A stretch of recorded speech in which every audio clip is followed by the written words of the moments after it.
Ini hasil pengetesan inverter 48 volt ke 220. Mereknya nggak jelas, ini mereknya nggak tahu bahasanya. Saya pikir Tafware, karena saya nggak itu dengan Tafware.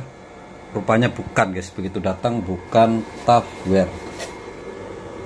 Iya, jadi bukan Tafware, tapi secara tadi sudah saya tes. Nanti kita bisa lihat hasilnya ya. Halo, ketemu lagi dengan channel Iptek 51. Video kali ini akan membahas tentang inverter. Ya, kemarin juga ada inverter ya, mulai dari solar panel, turbin angin dan lain-lain. Kalian lihat videonya saja, yang sebelumnya kalian lihat ke channel gitu ya. Nah, sekarang untuk khusus inverter, bisa nggak nanti kita menghemat listrik rumah ya. Sementara ini kayak semacam spesifikasi dulu. Nah, nanti saya akan aplikasikan untuk di rumah, karena listriknya ya luar biasa juga. Kalau 50.000 cuma 2 hari 3 hari kayaknya kok set deh gitu ya. Jadi saya coba beli inverter, apakah nanti bisa mengurangi atau yang mengurangi penggunaan, artinya menghemat listrik bisa atau tidak. Jadi ada dua cara untuk menghemat listrik. Satu adalah gunakan listrik yang hemat energi, lampu LED, pokoknya lampu diganti LED lah semuanya, AC juga yang inverter, kemudian TV juga yang LCD dan lain-lain. Itu kan menghemat karena menurunkan energi. Tapi jangan menambah. Begitu sudah hemat, biasanya menambah kurang terang katanya. Kemudian yang kedua ya, matikan peralatan ketika tidak digunakan. Nah, itu adalah cara murahnya, cara mudahnya. Nah, cara selanjutnya yaitu mungkin dengan cara mahalnya. Ya gimana nggak mahal, karena untuk beli inverter modal, beli baterai modal, beli solar panel modal, beli apapun modal. Tapi nanti kita akan coba lihat sehemat apa. Jadi ini bukan menghilangkan PLN, ini hanya penghemat saja. Jadi sesekali pakai PLN, nanti sesekali pakai baterainya habis, diisi lagi pakai PLN, kemudian kalau udah penuh, kemudian dipakai inverter. Ya switching aja gitu ya. Atau kalau yang mau pakai solar panel ya seperti yang kemarin, solar panel off grid, ngambil dari matahari, tapi efektifnya ternyata yang memang sedikit. Nah, ini supaya murah saja, apakah nanti saya coba konfigurasi menggunakan baterai, karena baterai mahal. Pilihan kedua adalah menggunakan power supply. Jadi dari PLN kita pakai power supply kita pakai inverter kita pakai ke rumah. Apakah itu lebih hemat atau tidak? Ya kita lihat saja. Nanti saya akan coba buktikan. Di sini kita coba buktikan. Oke, kita langsung saja mungkin ke spek dulu. Setelah spek mungkin di video selanjutnya ya. Tapi nanti konfigurasi seperti itulah. Paling tidak ini video pertama bahwa bagaimana caranya kita menghemat penggunaan listrik rumah kita. Ya, ini adalah cara. Selain cara penghematan tadi yang menggunakan energi yang hemat energi, kemudian matikan perangkat yang ketika tidak digunakan, kan itu saja ya. Oke. Nah, ini ya, jadi perangkatnya itu adalah baterai. Kebetulan kemarin bekas proyek yang tidak jadi dipasang adalah baterai ZTE 48 volt 100 ampere. Jadi kalau di total 48 volt dikalikan 100 sekitar 4900 watt. Artinya di baterai satunya itu 4900 watt. Kalau kita listriknya yang dipakai rumah adalah 1000 watt terus menerus tanpa henti, misalkan AC 3 biji gitu ya, dan 1000 watt, berarti terus-terusan itu selama 1 jam itu akan menghabiskan 1000 watt. Karena itu adalah 4900, artinya bisa 4 jam lebih. Secara teoritis adalah itu. Tapi biasanya baterai itu tidak akan sampai seperti itu ya. Kira-kira kalau 4900 dipakai 1000 watt per jam, dia kuat sampai 4 jam.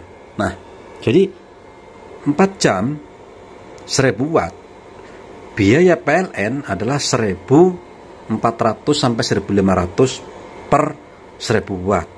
Jadi kalau kita 4 jam ini cuman menghemat Rp4.000 kalau dengan baterai ya. Tapi baterai ini kan kita isi menggunakan apa dulu? Kalau kita isi menggunakan listrik lagi, artinya ya nggak akan ini ya, nggak akan menghemat apapun. Memang menurunkan sedikit, kemungkinan nanti saya belum ukur pastinya, tapi pasti berkurang tapi sedikit. Kalau pakai solar panel is okay, karena full dari matahari ngisi ke baterai. Setelah malam hari udah penuh, misalkan penuh, kita menggunakan ini 4 jam. Kalau 2 berarti 8 jam. Kalau dengan syarat penggunaan adalah 1000 watt saja per jamnya. Pasti AC naik, mati hidup kan, nggak akan 1000 watt terus-terusan. Mungkin 2 ini harusnya bisa 12 jam. Artinya mungkin dari sore sampai pagi oke lah ya, karena penggunaan malam hari adalah paling berat. Seperti itu, artinya per hari kita bisa menghemat ini. Siang hari mungkin kita gunakan solar panel, tapi dengan satu syarat tentu saja, ini terisi penuh selama matahari bersinar. Dan siang hari kan kita jarang penggunaan yang berat-berat, kecuali malam hari. Nah, dari baterai ini kita masuk ke inverter ini yang tadi saya bilang, saya pikir Tupperware. Ini mereknya nggak jelas, coba silahkan pakai Google Translate apa ini. Dia outputnya 2000 watt, tapi saya belum bisa mengecek berapa watt kapasitas fullnya, karena saya tadi udah nyari-nyari, ternyata cuma ada pemanas air ini sekitar 500 watt. Yang ini ada router berapa watt sih ini, masa saya nggak kelihatan, sorry sebentar. 500 watt juga, mungkin harusnya ya dikira-kira 1000, tetapi biasanya di sini 500 watt kan runningnya nggak 500 watt juga gitu ya. Nah, ini tegangan outputnya 220 volt lebih sedikit lah ya, 225 dikasih bonus, harusnya 220. Frekuensinya adalah 49,9 Hz. Oke ya, sama dengan PLN banget, cuman lebih, tapi nggak apa-apa, masih dalam toleransi. Dan kalian bisa ngelihat sinusoidalnya. Jadi kalian ini ya, pastikan kalau beli inverter itu ada pure sinusoidal, ada modified sinus. Jadi nanti berbeda. Biasanya kalau yang pure itu lebih mahal. Kalau dulu begitu ya, kalau dulu pure mahal, kemudian kalau modified sinusoidal itu sedikit lebih murah. Bedanya apa? Kalau untuk masak air, kemudian sesuatu elektronik, TV, lampu dan lainnya is oke. Tapi kalau untuk kipas angin seperti ini, AC yang bentuknya benda berputar, bermotor, itu akan dengung guys, hasilnya jelek. Karena apa? Karena sinusnya ini tidak sinus bener-bener. Nah, kalau saya ukur di sini, ini sekarang ini, ya mungkin sekarang, makanya saya bilang sekarang ini berbeda, ini lebih murah. Ini harganya 900-an, 2000 watt. Makanya saya nggak tahu apakah betul-betul 2000 watt atau tidak.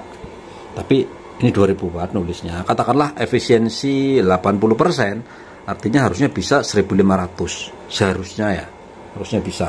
Tapi saya belum ada, nanti kita coba lihat. Kemudian ini sinusnya. Secara pengukuran kita coba stop. Nah, kita lihat ini memang, kemudian kita zoom. Ya ada patah, tapi is oke patahannya ya. Memang kalau ini tidak akan sehalus.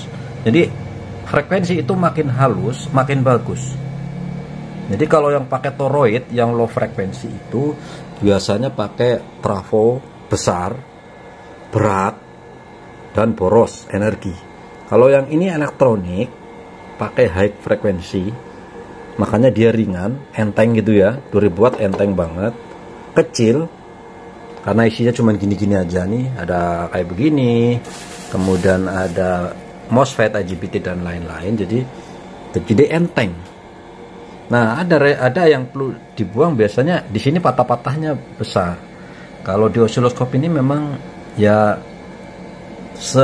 ini patahannya terlihat gitu ya, karena ini terdiri dari susunan patah-patah. Namanya elektronik kan digital, itu kan antara digital 1 dan 0. Jadi 0 1 0 1 0 1 sebanyak 50 kali per detik. Makanya jadi 50 Hz. Jadi 50 cycle. Harusnya 50 dari sini ke sini. Tapi diisi dengan patahan-patahan kecil. Tapi kalau ngelihat di sini kita ukur ada patahan-patahan, walaupun jelek, nggak sehalus banget ya, di sini ada ripple sedikit segini. Ini. Tapi sudah oke, lumayan. Tidak terlihat lagi gigi gergajinya gitu ya. Kalau yang dulu gergajinya masih kelihatan, masih gini. Masih kotak karena pakai pakai osilator yang jenis kotak. Biasanya seperti itu. Ini sudah mirip ke sinusoidal, secara ini sudah oke, klaimnya sudah oke, ininya katanya pure ya, walaupun pure pun masih ada sedikit, tetapi ini masih dalam batas toleransi. Tegangannya oke, frekuensinya masih oke, kita tes pun masih oke. Kita coba lihat, saya akan tes, saya nggak ada wattmeter tapi ada ampere meter. Kita akan tekan ini, coba manasin ya, hidup panas, frekuensinya 50 Hz, tegangannya adalah 225, ininya tetap ya, oke. Nah, konsumsinya adalah 2,66 ampere. Saya nggak tahu ini soal akurasinya, tapi 2,66 kali 220 artinya 220 kali 2 aja sudah berapa? 240 watt ya. Karena ini 2,6 berarti ya 500 lebih watt lah, 500 watt lebih yang ini ya. Kemudian saya coba on kan yang ini, saya tambahkan satu lagi ampernya, kita lihat ya.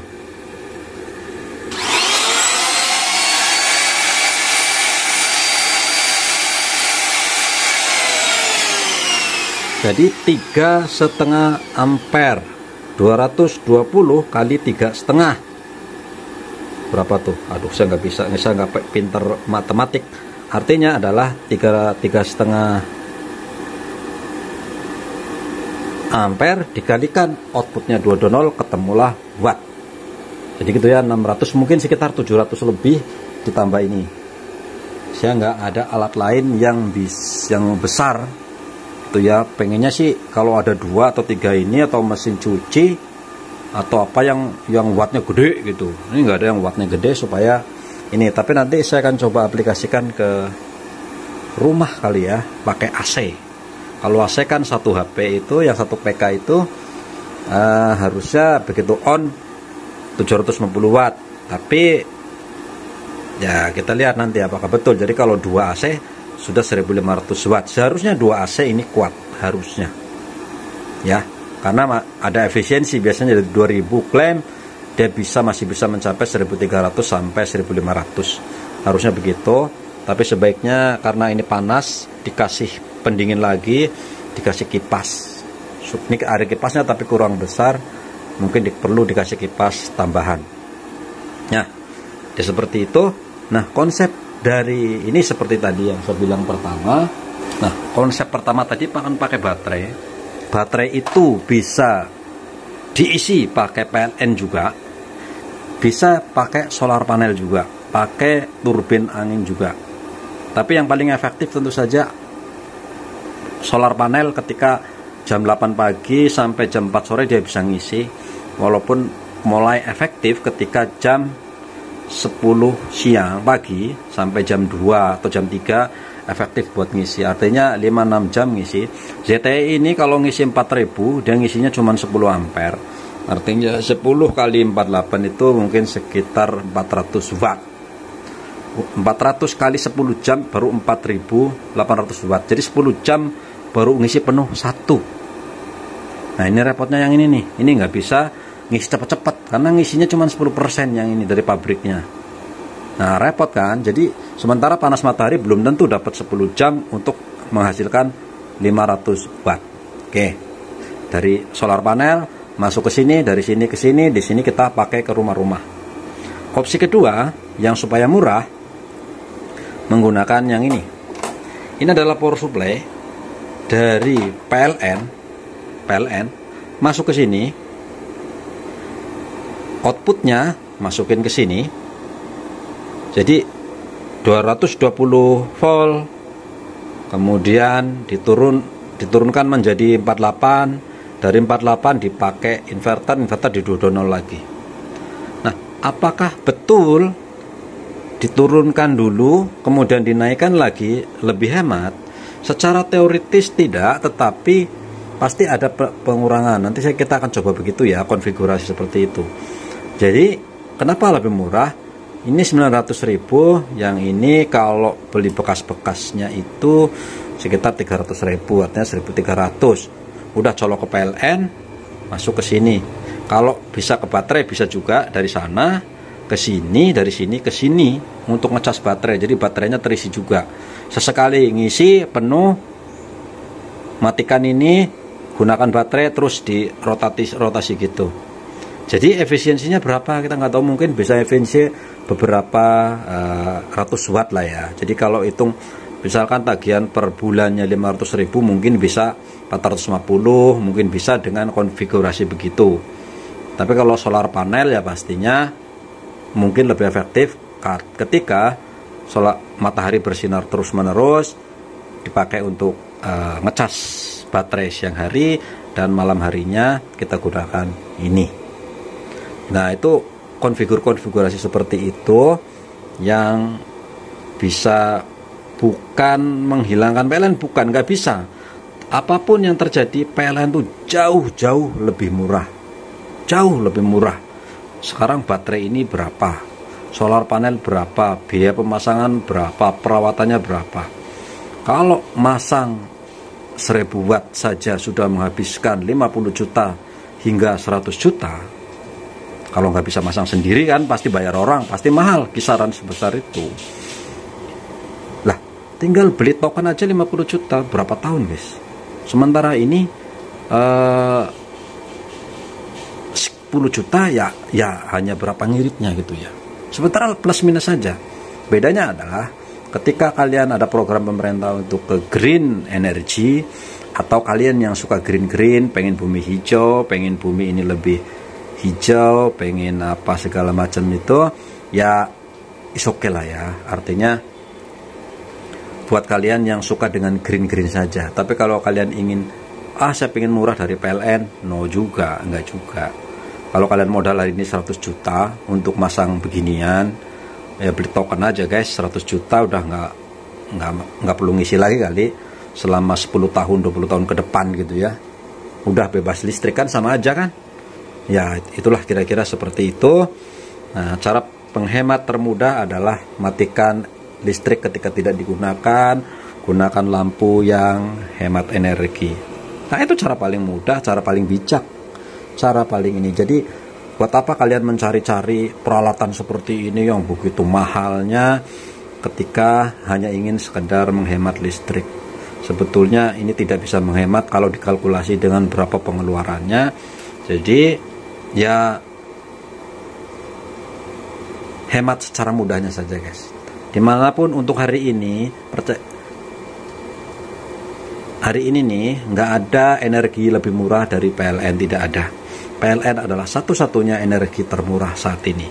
Suka atau tidak suka, pelayanannya bagaimana, mau seperti apa, memang dialah yang paling murah. Tidak ada yang lain. Mau dari solar ke genset bensin ke matahari ke apapun, kalau dikalkulasi PLN jauh lebih murah. Oke guys, itu saja untuk kali ini. Nanti kita akan coba aplikasikan di rumah seperti apa nanti di video selanjutnya. Ini lebih kepada spesifikasi dan lain-lain, penerangan. Mudah-mudahan nanti buat kalian yang suka green yang suka uji coba, yang suka dengan praktek-praktek, ya ini hanya sekedar sebagai praktek saja. Oke guys, thank you. Udah mulai panas ya, baru masak berapa menit doang. Memang harus kita kasih pendingin. Bye bye.